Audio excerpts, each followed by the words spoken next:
As we enter into the new year, I can't believe we're already going to be talking about 2015. I know you're probably thinking about some ways to be healthier, which kind of happens during this time of year. Should happen all year round, of course, but more of us certainly thinking about it around this time after the holiday. But we want to talk a little bit about some tips and tricks that you need to know as you enter into the new year, as well as some classes you can do over at Silver Mountain Sports Club. And to share with us all that we need to know about that, we have personal fitness coach over at the club, Kevin Rail. How are you this morning? I'm doing well. How are you? Good. I'm doing very well. I was just talking with Kevin how I was jealous that he didn't have to drive up the canyon.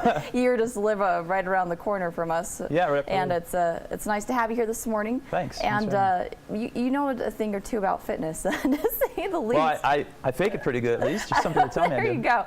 Fake it till you make it. But I think that he's certainly someone that can help you out reaching your goals, your fitness goals this coming year. But we're going to talk about a couple of things. The first one being the six-pack challenge. We said last year this was very well received. Yeah, well, I did it about 2 years ago, actually, in February of 2013. And when you hear the word six-pack challenge, automatically you're thinking, oh, yes, I'm going to get a six-pack in 6 weeks, because it is a 6-week program. Sure. But that is definitely not my intention with the 6-week program. It's basically a kickstart to get you in the direction to develop a six-pack down the road. And everyone always wants a prize six-pack, but there is no shortcuts, there's no secret way to do it. And I do a very specific way of training that gets you in line and gets you in the position to get a six-pack down the road. Nice. You can definitely make some serious changes in 6 weeks, though.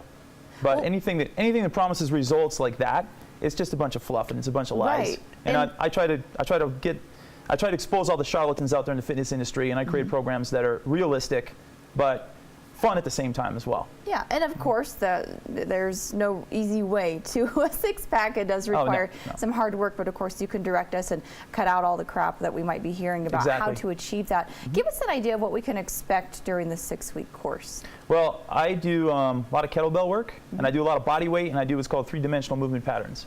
So basically the way it works is I do a lot of ab work, but you're not actually doing boring crunches where you're lying on the ground doing this all day long.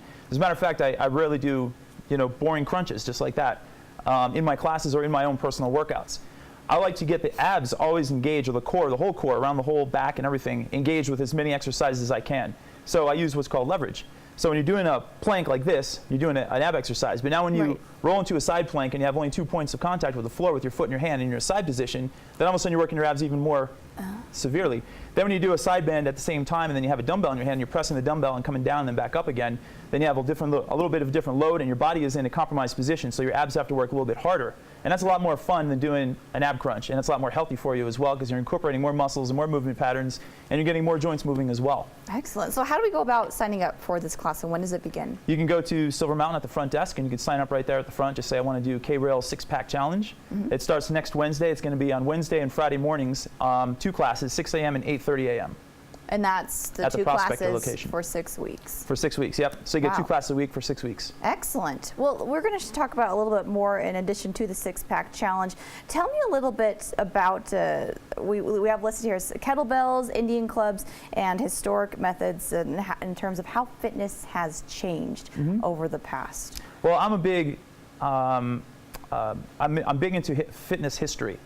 I study a lot of the old methods they used to use years and years ago. If you ever look at black and white photos of high schools or YMCAs and stuff, you're going to see the gyms look totally different back then as they do now. Another thing you're going to notice is when you see people and you see students lined up in a line in a gym class or in a big group, they're all going to be standing perfectly straight in the air with perfect posture. They're all going to be shirtless, the guys are, and they're going to be lean and muscular. They're not going to be jacked. They're not going to be overweight. They're not going to be fat. They're not going to be anything close to obese that you could possibly imagine. Matter of fact, if you can find a historical photo of someone who's overweight or obese, I'd love to see it. Maybe Grover Cleveland. He was one of our presidents. I think he was fat, wasn't he? Okay, I know. That's the only one I've ever seen, to be honest with you. And the reason why is because they had different training methods back then. Exercise was taken seriously. People would go to a YMCA, and they would spend all afternoon there on a Saturday practicing. They would just call it practice. They wouldn't call it exercise, they wouldn't call it workouts. They're like, let's go to the gym and practice.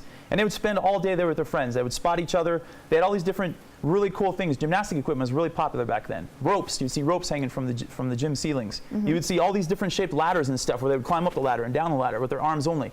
You would see these things called stall bars on the wall. They're like these slats of wood, and they would grab onto them and they do all these different stretches and all these different leg raise exercises and so on and so forth. And that was called off-the-ground training. So I try to do a lot of that stuff in my programs and in my one-to-one training sessions and in my classes as well. And they had, like I was saying, perfect posture. They were lean, they were muscular, they were in great shape, they were fit, and they were happy as well.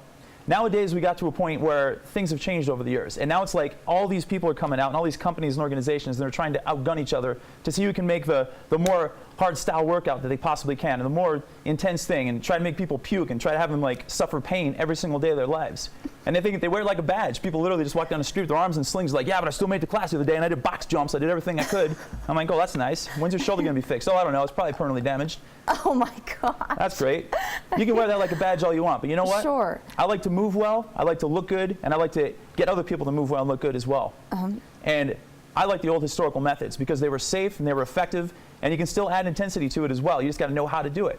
Well, And I feel I have that's it down exactly what perfected. I've been thinking of as you have been describing these earlier methods. A lot of it has to do with your technique Yeah. and ability to do the correct form as you're doing these exercises, hence, you know, avoiding any injuries, which is such a valuable part of your Yes. practice or gym time, whatever you want to call it. Right, exactly. The key thing is never to, I want to get in the best shape I can in the shortest amount of time possible.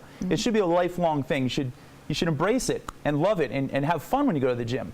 And it should be something that you look forward to every single day. You shouldn't just get up and go, oh, I'm fat, I'm out of shape, I gotta go to the gym, I gotta go spin class.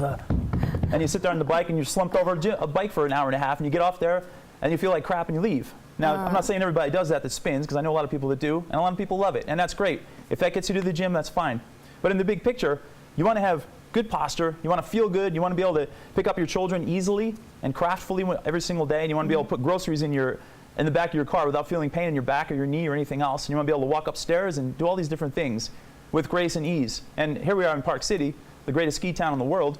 You want to be able to ski well too, and board and all those other things. And I'm so glad you bring that up, because certainly what you do in the gym, that's, you know, that transfers perfectly to the mountain, and anything from endurance to flexibility. All these things can help diminish possibility of injury. Exactly. When you're out enjoying all those fun things to Yeah, do. and speaking of which, during the shoulder season this past year, I had a class that I called the Shoulder Season Showdown. And for two reasons. Obviously, it's kind of a play on words, but it's a hidden innuendo as well, because a lot of the stuff I do is beneficial for shoulder strength and flexibility and rotator cuff injury prevention and correction as well. So I just ran that program during the shoulder season, and it was strategically placed to get people in shape for ski season too. So Very it worked like good. magic, and then I just took a few weeks off, and I'm going to do the six-pack challenge again. Excellent. Well, it sounds like you know a thing or two about what you're talking about, and you're definitely the person to speak to if you want more information about, you know, proper form, technique, and of course, if you take any of those classes from Kevin, you can expect to get a pretty solid education in that matter. Remind us one more time, if we are interested in getting in touch with you personally for training or any of these classes, how do we do that?